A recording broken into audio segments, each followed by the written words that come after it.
히트곡이 아니라 인생 기록. 듣기만 했는데 왜 나까지 숨이 막히냐고. 이 문장은 단순히 과장된 표현이 아니다. 한 곡의 노래를 둘러싼 모든 비하인드, 한 사람의 영혼까지 갈아 넣은 작업 과정, 그리고 그 모든 것을 지켜본 대중의 반응을 통째로 압축한 체감 고백에 가깝다. 박서진의 신곡 그 밤의 끝에서를 처음 끝까지 들은 사람이라면 알 것이다. 이 노래는 귀로만 듣고 끝낼 수 있는 곡이 아니라 듣는 내 심장까지 함께 쥐어짜는 이상한 체험을 선사한다는 사실을. 그래서 사람들은 묻는다. 분명 내가 녹음실에 있었던 것도 아니고 병원 침대에 누워 있었던 것도 아닌데 왜 듣고 있는 나까지 숨이 턱 막히냐고요. 이 노래의 시작을 거슬러 올라가 보면 처음부터 박서진을 위해 태어난 곡이 아니었다는 사실부터가 이미 드라마다.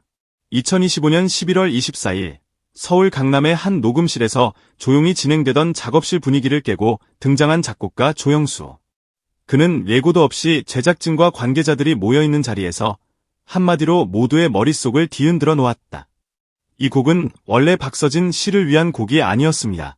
이 말 한 줄이 떨어지는 순간 녹음실 안 공기마저 묵직하게 내려앉았다. 사실 이 프로젝트는 처음부터 한 대형 아이돌 그룹 메인 보컬을 위한 철저하게 계산된 맞춤형 프로젝트였다. 음역대, 음색, 호흡의 길이, 심지어 무대 조명까지 고려해 설계된 말 그대로 수치와 공식을 기반으로 한 완벽한 히트 전략이었다. 결국 그는 수개월 동안 공들여 진행하던 계약을 전격 취소하는 초유의 결단을 내렸다. 거대한 이해관계와 스케줄, 이미 짜여있던 마케팅 플랜, 어느 시점에 어떤 음악방송에 어떤 무대로 내보낼지 다 계산되어 있던 말 그대로 시스템 위에 올려져 있던 한 곡을 통째로 뒤엎는 선택이었다. 조영수 스스로도 고백했다. 솔직히 두려웠다고.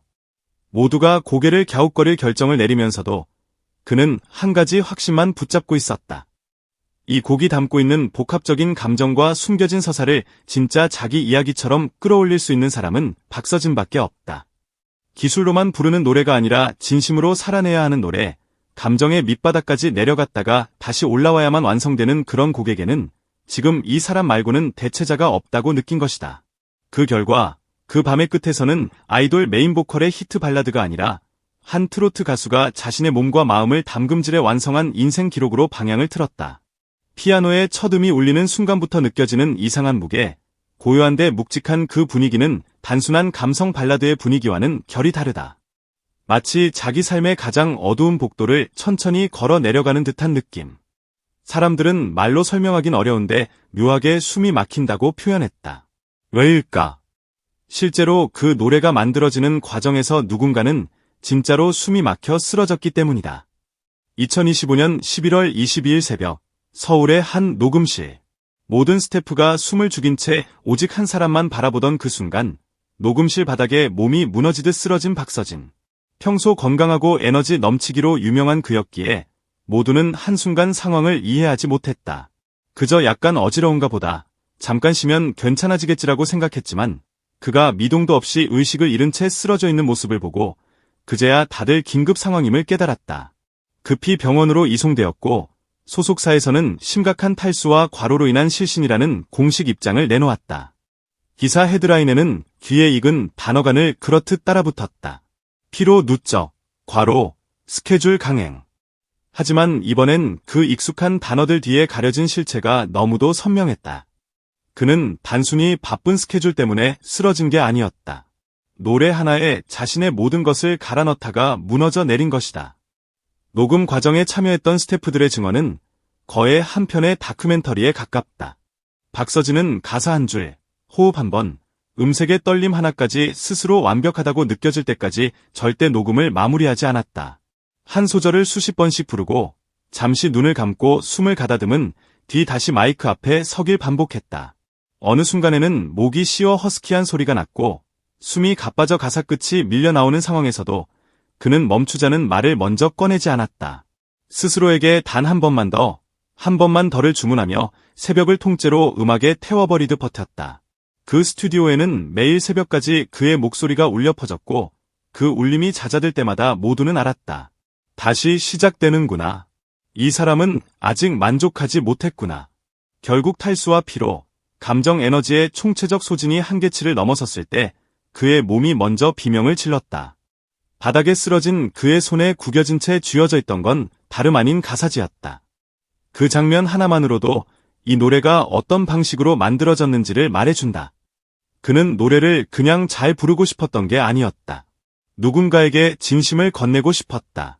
그 밤의 끝에서라는 제목 그대로 자기 안에 아직 정리되지 않은 밤들을 하나하나 끌어올려 노래 속에 녹여넣고 싶었던 것이다. 그래서일까? 곡을 들은 사람들은 한결같이 같은 느낌을 말했다. 멜로디가 예쁘다, 목소리가 좋다라는 수준을 넘어서 가슴 한가운데가 꾹 눌리는 묵직한 느낌, 이유도 없이 갑자기 눈물이 차오르는 느낌이 든다고. 이 소식을 들은 조영수의 반응도 평범하지 않았다. 박서진이 녹음실에서 쓰러졌다는 소식이 전해졌을 때 그는 한동안 말을 잇지 못했다고 한다.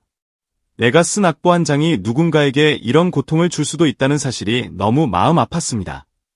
작곡가로서 느끼는 기묘한 책임감과 죄책감이 뒤섞인 고백이었다. 하지만 그는 동시에 알고 있었다. 그 고통이 단지 비극으로만 끝나지 않는다는 것도. 박서진이 그 고통을 감정의 끝까지 밀어붙인 다음 다시 노래로 끌어올리는 순간 그 밤의 끝에서는 더 이상 그냥 잘 만든 발라드가 아니라 누군가의 인생 기록으로 변해버린다는 것을. 여기서 다시 처음 질문으로 돌아가 보자. 히트곡이 아니라 인생 기록. 듣기만 했는데 왜 나까지 숨이 막히냐고. 그 이유는 이 노래가 우리에게 요구하는 감정의 깊이 때문이다. 이 곡은 귓가에서 흘러가도록 내버려두는 배경음악이 아니다. 첫 소절부터 마지막 호흡까지 듣는 사람에게 묵묵히 질문을 던진다. 당신도 이런 밤이 있었죠. 지우고 싶었지만 끝내 지워지지 않던 기억. 다시는 돌아가고 싶지 않지만 가끔은 그때의 나를 꺼내 보고 싶어지는 순간들. 노래 속 화자의 상처와 후회. 그리고 아주 작지만 확실하게 남아있는 희망의 불씨는 우리 각자의 과거와 맞닿아 있다. 그래서 가사를 따라가다 보면 어느새 우리는 남의 이야기를 듣고 있는 것이 아니라 내 안의 밤을 다시 바라보고 있는 자신을 발견하게 된다. 시간이 흐르면 많은 히트곡들이 기억에서 사라진다. 그때는 그렇게 들썩이던 노래들이 어느 순간 플레이리스트에서 빠져나가고 제목조차 기억나지 않는 곡이 되어 버리는 건 흔한 일이다. 하지만 어떤 노래들은 숫자로 설명되지 않는 방식으로 남는다. 차트 1위 기록보다, 음원 스트리밍 수보다 우리 각자의 삶과 연결된 장면으로 남는 노래. 힘들었던 시기에 이어폰 꽂고 울면서 들었던 곡, 이별 직후 밤새 반복 재생하며 버티게 해줬던 노래, 아픈 가족을 떠올리며 조용히 듣다가 눈물이 났던 선율. 그 밤의 끝에서는 그런 종류의 노래가 될 가능성이 너무도 짙다. 이미 많은 사람들이 그렇게 고백하고 있으니까 기록으로 남는 히트곡이 아니라 기억으로 남는 인생 기록이 되어 버렸다고. 그래서 아마 당분간 이 질문은 계속될 것이다. 도대체 왜 듣기만 했는데 나까지 숨이 막히냐고. 그 답은 어쩌면 아주 간단하다. 이 노래가 만들어질 때 누군가의 숨이 실제로 막힐 정도로 진심을 쏟아냈기 때문이다. 그 진심의 농도는 시간이 지나도 옅어지지 않는다. 깊게 담긴 감정은 결국 파도를 타고 우리에게까지 밀려온다. 그리고 우리는 그 파도에 휩쓸려 어느새 자신의 밤, 자신의 기억, 자신의 상처와 마주하게 된다. 그 순간 노래는 더 이상 그들의 노래가 아니다. 그 밤의 끝에서는 조용히 우리 각자의 인생 한 페이지로 스며든다. 그래서 이 곡은 히트곡이 아니라 인생 기록이라고 불린다. 그리고 그 이름은 앞으로도 오래, 아주 오래 사람들의 입에서 떠돌 것이다.